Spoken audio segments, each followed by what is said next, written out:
최근 데뷔전에서 최고의 선수로 뽑힌 이강인에 대한 관심이 높아져 가고 있습니다. 엔리케 감독이 좋아하는 다재다능하고 창조적인 선수라는 점을 부각하고 있는데요. 현지 매체 레퀴프 등에서는 이강인이 마요르카에서 중원에서 활약했었고 엔리케 감독이 좋아하는 다재다능함과 더불어 투쟁심까지 갖추고 있어 중용이 예상된다고 보도했습니다. 엔리케 감독도 직접 이강인에 대해 마요르카에서 보낸 마지막 시즌에 크게 성장한 완성형 선수다. 보는 즐거움을 주는 선수이며 중앙과 측면 모두를 잘 소화할 수 있다. 이강인을 데리고 있는 것에 매우 만족스럽다고 발언하기도 했습니다. 다만 엔리케 감독은 공격진에 무한이 등 추가 영입을 원하고 미드필더진에는 귄도안, 실바 등 창조적인 미드필더를 추가하길 원한다고 하는데요. 실제 귄도안과 실바의 이적 가능성은 매우 낮아 엔리케 감독이 원하는 레벨의 선수는 오기 힘들 것으로 여겨지고 있습니다. 이에 이강인이 당연히 중용받을 것으로 현지 매체들도 예상하고 있는데요. 특히 엔리케 감독이 좋아하는 부분이 이강인에게 있기 때문이라고 합니다. 자세한 소식 풋볼픽과 함께 알아보도록 하겠습니다. 프랑스 매체 레퀴프는 16일 PSG가 여전히 창조적인 미드필더를 찾고 있으며 여의치 않을 경우 이강인이 중앙 미드필더 옵션이 될 것이라고 보도했습니다. 이강인을 윙어로 생각하고 영입했으나 플레이메이커로 활용할 가능성까지 염두에 뒀다는 것인데요. PSG는 이번 여름 선수단을 대폭 개편했습니다. PSG의 움직임을 살펴보면 몸값이 비싼 슈퍼스타를 모으기보다 젊고 유망한 인재들 위주로 선수단을 꾸릴 생각인 듯합니다.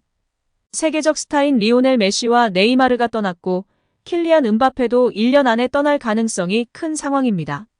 새로 영입한 이강인과 곤살로 하무스는 21살입니다. PSG가 창의적인 중원 사령관을 원하지만 생각처럼 영입 작업이 쉽지 않다는 게 문제입니다. 맨체스터 시티의 베르나르도 실바, FC 바르셀로나의 일카이 귄도안 등의 이름이 오르내리지만 모두 팀에서 입지가 탄탄한 데다 B클럽들이어서 핵심 자원을 쉽게 내줄 리 없습니다. 음바페가 직접 베르나르도 실바 영입을 요청했으나 이행되지 않고 있는 사실이 증명되고 있죠. 결국 프랑스 스타들을 영입해달라는 요구사항은 이행이 되어 재계약 등의 문이 열려있지 않나라는 보도가 나오고 있습니다. 프랑스의 스타이면서 음바페와 절친한 사이인 덴벨레와 아직 입단하지 않았으나 이적이 유력한 무한이가 꼽히고 있습니다. 레퀴프가 제시한 대안은 플레이메이커, 전진형 플레이메이커 역할을 수행할 수 있는 이강인입니다. 빠르고 탄력적인 데다 돌파와 크로스가 좋고 동료를 잘 활용한다는 점에서 플레이메이커 역할을 맡길만 하다는 것인데요. 이미 스페인 프로축구 프리메라리가의 마요르카에서 그 역할을 수행한 경험이 있다는 얘기도 덧붙였습니다. 중앙 미드필더 역할이 주어진다는 건 이강인에게도 반가운 일일 수 있습니다. 측면보다 가운데서 공격을 지휘하는 역할은 어린 시절부터 익숙한 이강인입니다. 마요르카 시절에도 팀 사정상 측면에 배치됐지만 가운데로 자주 이동해 공격을 조율하곤 했습니다. 이강인의 역할이 바뀔 가능성을 엿볼 수 있는 움직임은 또 있습니다. 음바페와 하무스, 우스만 덴벨레가 일선에 포진한다면 이강인이 측면 대신 중원에 배치되는 그림이 그려질 수 있습니다. 실제 많은 전문가들이 이강인 선수의 중원 배치를 이야기하고 있고 우가르테를 중심으로 에메리, 비티냐 등이 있으나 창조적 미드필더로는 이강인이 가장 앞서고 있다는 평가입니다.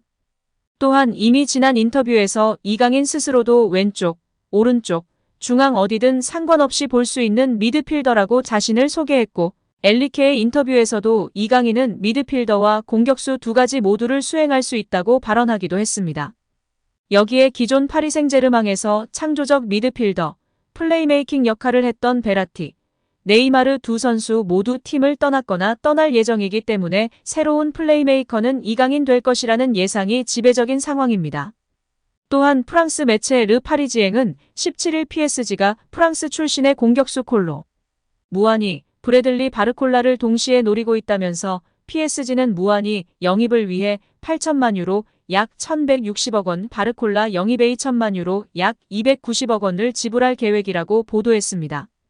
무한이와 바르콜라 모두 최전방은 물론 양쪽 측면 공격수 활용이 가능한 공격수들인데요.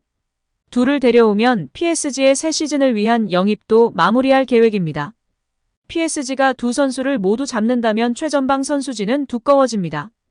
PSG에는 최근 훈련에 합류한 킬리언 음바페를 비롯해 올여름 영입한 우스망 덴벨레, 곤살로 하무스, 마르코 아센시오 등의 공격수가 있는데 여기에 2명이 추가되는 셈입니다. 이렇게 된다면 개막전에서 측면 공격수 역할을 맡았던 이강인의 역할도 바뀔 전망입니다. 르 파리지앵은 이강인이 PSG 미드필더 역할을 맡게 될 것이라며 이강인이 전과 다른 포지션에서 뛸 것이라고 예상했습니다. 이 매체는 파리는 현재 팀을 떠날 것으로 보이는 마르코 베라티의 대체자를 구하고 있지만 쉽지 않은 상황이다. 베라티가 떠난다면 내부에서 해결책을 찾을 것이라면서 PSG는 이강인의 다재다능함을 눈여겨보고 영입했다. 최근 몇 시간 동안 PSG 내부에서는 이강인의 창의성이 발휘될 수 있는 3인 미드필더 기용 가능성에 대해 논의가 이뤄졌다고 전했습니다.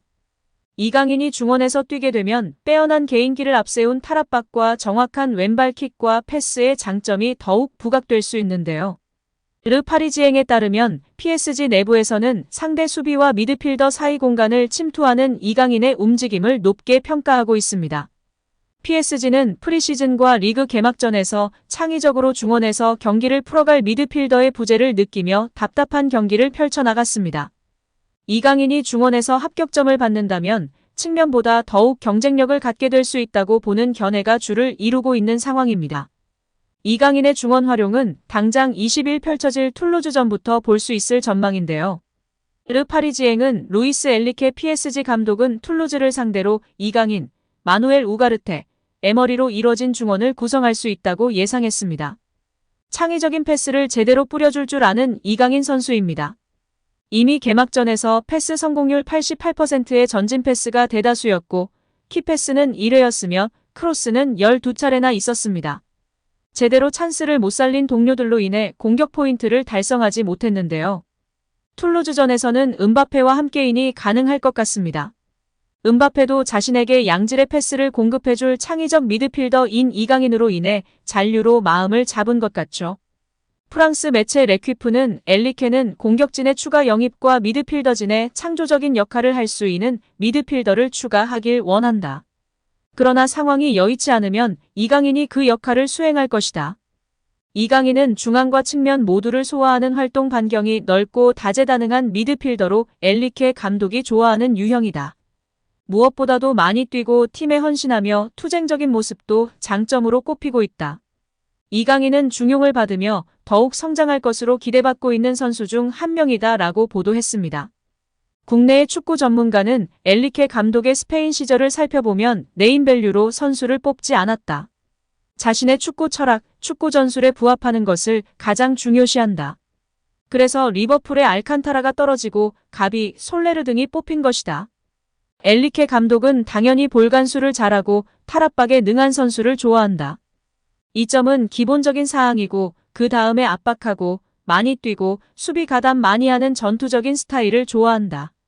이강인 다행스럽게 이러한 유형에 해당된다고 본다. 스페인 현지에서도 수비 가담, 압박 능력, 많이 뛰는 점 등을 장점으로 꼽기까지 했다. 단점으로 지적되던 부분을 장점으로 승화시킨 엄청난 노력과 재능이라고 생각한다. 이강인은 계속해서 성장하고 있다. 고 발언했습니다.